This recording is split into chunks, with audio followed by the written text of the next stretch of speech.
பொய்யான வாழ்க்கையிலிருந்து இறைவன் மணிவாசகரை எப்படியெல்லாம் ஆட்கொள்கிறார் என்பதை ரொம்ப அழகாக அச்சோபதிகத்தில் சொல்கிறாரு.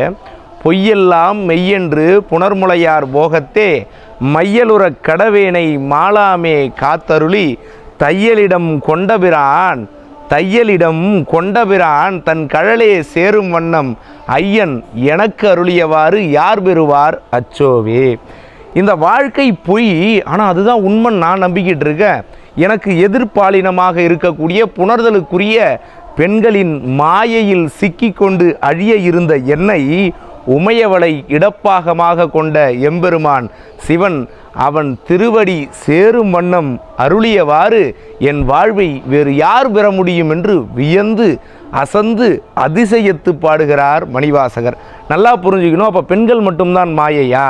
இல்லை, ஆண்களுக்கு பெண்கள் மாயை, பெண்களுக்கு ஆண்கள் மாயை. ஆக மும்மலங்களில் மூன்றாவதாக இருக்கக்கூடிய இந்த மாயையிலிருந்தும் நாம் விடுபட்டால் இறைநிலை அடையலாம் என்பதை ரொம்ப அழகாக சொல்லியிருக்கிறார். நன்றி, வணக்கம்.